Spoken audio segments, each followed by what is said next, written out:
You made it back, which probably means you've said yes to at least 3 things this week you didn't actually want to do, and you're ready to escape that cycle without detonating your relationships like a badly wired fireworks display. Last time, we cracked open your brain and discovered your prehistoric operating system is terrified of rejection. But here's the truth bomb. The most effective way to say no is often to never actually use the word no at all. Wait, what? Isn't this series literally about saying no? Yes. But here's where it gets juicy. Saying no isn't about the word itself. It's about protecting your energy without torching the connection. You don't need to shout nope like Gandalf fighting a Balrog. You need strategies that land softly but firmly, like a cat who jumps on your laptop and makes it clear, this space, mine now. And guess what? Science backs this up. The field of assertiveness training is filled with studies and meta-analyses showing that people who learn diplomatic refusal strategies don't just maintain healthier boundaries. They also experience measurable boosts in self-respect, a decrease in social anxiety, and counterintuitively, they often improve their relationships. A recent randomized controlled trial on internet-based cognitive behavioral therapy for assertiveness found that participants not only became more assertive, but also showed significant reductions in social anxiety symptoms and improvements in general well-being, with effect sizes ranging from large to very large. That's right. Saying no the right way can make people respect you more, not less. So let's get to the toolkit. I promised you 4 bulletproof frameworks, and we're going to frame them like the social superheroes they are. So let's get to our first framework. We'll call it the Graceful Dodge, or the soft no. Think of it as the Clark Kent of boundary setting.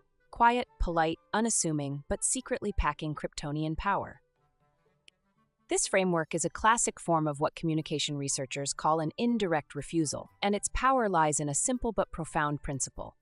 You refuse the request, not the person. You're validating them while protecting your limits. The structure of a graceful dodge is based on politeness theory, which recognizes that a direct refusal can be a face-threatening act. To mitigate this threat, you use a 3-part sequence. First, you start with an adjunct, which is a piece of language that validates the other person or shows appreciation. Second comes the head act, the refusal itself. Finally, you add a polite post-refusal closing. Imagine your coworker asks you to join yet another committee. The old you would panic and ramble. The graceful dodge you says, "Wow, thanks for thinking of me. That sounds like a great initiative. My plate's full right now, so I'll have to pass." Notice the anatomy, validation, a clear and simple statement of fact, and a polite close. You've shut the door with velvet ropes. By affirming the relationship first, "Thanks for thinking of me," you signal to their brain that the social connection is secure, which makes the subsequent no far less likely to trigger the rejection alarm we talked about in episode 1. Let's try another one. A family member asks you to host a big holiday dinner you don't have the energy for. The graceful dodge sounds like, "I really appreciate you wanting to get everyone together. That's so thoughtful. Unfortunately, I won't be able to host this year, but I'm excited to celebrate with everyone." You're warm, appreciative, and utterly immovable. They walk away feeling respected, and you walk away free. All right, if the graceful dodge doesn't feel right, let's move on to framework 2, the strategic stall, also known as the delayed response. This one is your ninja smoke bomb. As we learned last episode, most people-pleasing happens in a hot second. You're cornered, adrenaline spikes, and before your rational brain can reboot, you've already said yes. This is the amygdala hijack in action. The stall is a neurobiological tool designed to buy you time, which buys you freedom from that hijack. When a friend asks for a big favor, like watching their 3 cats, 2 dogs, and an emotional support ferret for the weekend, instead of blurting out, "Sure," you calmly deploy the magic phrase, "Let me check my schedule and get back to you." That tiny pause is everything. It gives your prefrontal cortex, the decision-making CEO of the brain, time to come back online and wrest control from your panicked amygdala. It's basically like hitting airplane mode on your panic brain. It's the difference between blurting "sure" when your cousin asks you to babysit his tarantula and you're calmly sipping tea and realizing, wait, do I even like tarantulas? But the pause is useless without a process. The real power of the stall is in what you do with the time you've bought. Don't just delay. Use that time to conduct a quick, honest self-inventory. Start by asking yourself, do I actually want to do this? Then, be honest about whether you have the time and energy to do this without feeling resentful later. And finally, consider what you will have to give up: time, energy, another commitment if you say yes. This transforms the stall from a simple delaying tactic into a structured, self-respect exercise. By the time you text back later, you've moved from a panicked cave person reacting to a perceived threat to a thoughtful strategist making a conscious choice. You're not dodging. You're reclaiming control over your own life, one pause at a time. Sometimes you genuinely want to help, but not in the ridiculously inconvenient way they're asking. For those moments, we have Framework 3, the redirect, or what you can think of as the alternative yes. This is basically boundary-setting judo. You say no to the specific request, but you toss them a helpful alternative that preserves goodwill and shows you care. You're saying no to the task, but yes to the relationship. Let's go back to our haunted armoire. Your friend of a friend asks you to sacrifice your Sunday morning. The redirect sounds like, I can't help lift it Sunday, but I'd be happy to send you a list of affordable movers I've heard good things about. The problem gets solved, your weekend is saved, and the relationship remains positive. Your boss asks you to take on a massive new project. The redirect. I don't have the bandwidth to lead it, but I can share my template from last year that should give the team a great head start. See what's happening?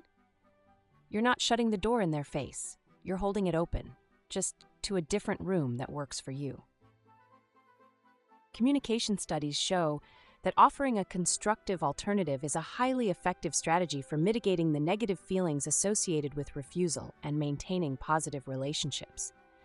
The other person's brain doesn't log this as a harsh no, it logs it as a different kind of yes. It preserves the collaborative frame of the interaction, positioning you as a helpful partner rather than an obstacle. You're still being generous, but on your own terms. It's psychology sleight of hand. And that brings us to our final and most powerful tool, Framework 4. This one scares people the most, but it's often the kindest. It's the clean break, or the direct no. This is where you say a clear, simple, unapologetic no without essays, excuses, or fake sick ants. The magic phrase is a variation of, no, I'm not able to do that. That's it. Done. Mic drop. Why is this so powerful? Because over-explaining is a strategic mistake that signals a lack of confidence and invites negotiation.